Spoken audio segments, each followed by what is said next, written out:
ronda de entrevistas para el día de hoy. Lo hacemos con el tema del sistema de salud público en Venezuela. Vamos a salir un poco de la política para conocer también otros temas de interés que atañen la vida cotidiana del venezolano. Para eso nos acompaña a esta hora el doctor Uniades Urbina. Él es presidente de la Academia Nacional de Medicina, es pediatra intensivista y vamos a dar un vistazo a cómo está el sistema de salud en nuestro país. Bienvenido, doctora, primera página. Muchísimas gracias, Luciana, por la invitación.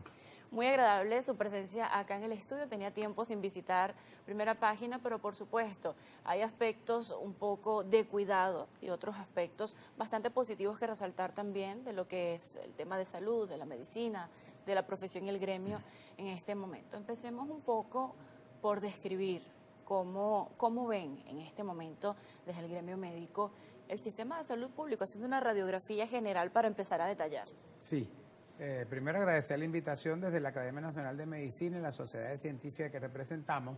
Si hacemos una radiografía del sistema de salud venezolano, vemos un sistema de salud fraccionado. Dentro de este país tenemos 6 sistemas de salud. Tenemos el que depende del Ministerio Popular de la Salud, hospitales que dependen del Ministerio Militar, de Defensa, tenemos hospitales que dependen de gobernaciones, hospitales que dependen de alcaldías y además hospitales que dependen o parte del sistema de salud del sistema barrio adentro. Entonces, dentro de un solo país tenemos 5 o 6 sistemas y eso al fraccionarse diluye los esfuerzos de ir encaminados, que es lo que deberíamos tener un solo sistema de salud. Le consulto, el hecho de que el sistema esté dividido de esta manera termina siendo positivo para el ciudadano que tiene más alternativas de atención, o lo ve negativo en el punto de vista de cómo llegan los recursos y los esfuerzos a cada espacio de salud. Muy negativo porque además se ha vuelto a la centralización. Usted necesita un lápiz en un hospital, tiene que pasar por una cadena de firme, cuando llega el lápiz ya la plana se acabó.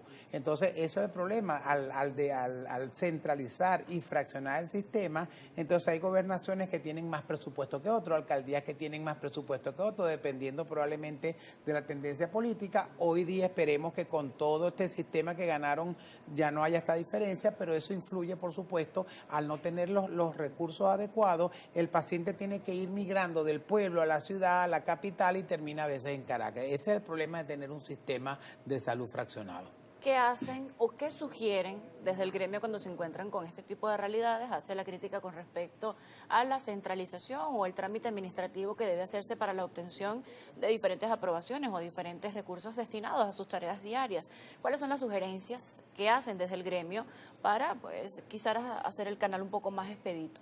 Claro, lo primero que debemos hacer es, mientras tengamos este sistema fraccionado, dar autonomía a los hospitales, pero una autonomía controlada, eso sí, con una buena contraloría social, una buena contraloría desde el punto de vista financiero, para que la gente no desvíe los recursos como son, pero por lo pronto eso. Y tenemos años, tanto en los anteriores gobiernos como en este, pidiendo que se haga un solo sistema de salud, que todo el mundo esté equiparado. Entonces tú ves que el Seguro Social, ese es el otro que me faltaba, Seguro Social tiene un sueldo distinto a Sanidad, Sanidad tiene sueldo distinto a Gobernación, entonces realmente debe ser muy complicado tener 6 sistemas de salud en un solo país. Entonces la idea es que fuéramos hacia un sistema único de salud.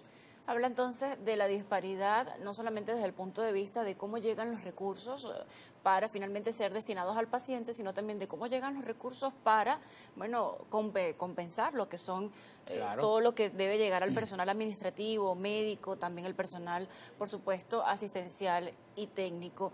También hablemos un poco, allí habla del Instituto Venezolano del Seguro Social, no corresponde directamente la responsabilidad, pero ¿cómo está el gremio médico con respecto a la comunicación con estos diferentes institutos, a estos diferentes entes que regulan estos 5 o 6 sistemas de salud a los que mencionaba? Claro, nuestro representante legal es la Federación Médica Venezolana. Ellos son los llamados a la lucha gremial, porque agrupan a los gremios, las sociedades científicas y la academia somos científicos. Entonces vemos que no hay comunicación, tenemos más de 12, 15 años que no se ajustan los sueldos de los médicos venezolanos. Eso ha hecho que haya migración de los médicos del sector público a privado, que tampoco los sueldos son muy buenos porque sabemos cómo está la economía del país, y a su vez la migración de los venezolanos al extranjero, que afortunadamente son muy bien recibidos porque tenemos muy buena calidad todos aquellos médicos formados en las universidades tradicionales, pero lo lastimosamente es que nos estamos quedando sin generación de relevo y entonces se van nuestros médicos, son muy bien recibidos afortunadamente, pero quedamos con déficit aquí en Venezuela. Doctor, debemos hacer una pausa. Estamos en conversación con Uniades Urbina, es pediatra intensivista, también preside la Academia Nacional de Medicina. Me pareció muy interesante lo que dice con respecto pues, a esta división de la representación legal o gremial hecha desde la Federación Médica por tradición, por supuesto, lo que es la Academia Nacional de Medicina. Y habla de que, bueno, puede haber falencias con respecto a la remuneración, con respecto a los beneficios, pero también se entiende el esfuerzo que realizan desde la parte científica para seguir trabajando y, por supuesto, seguir innovando, seguir investigando. Vamos a profundizar un poco en esto a la vuelta de la pausa. Ya veremos.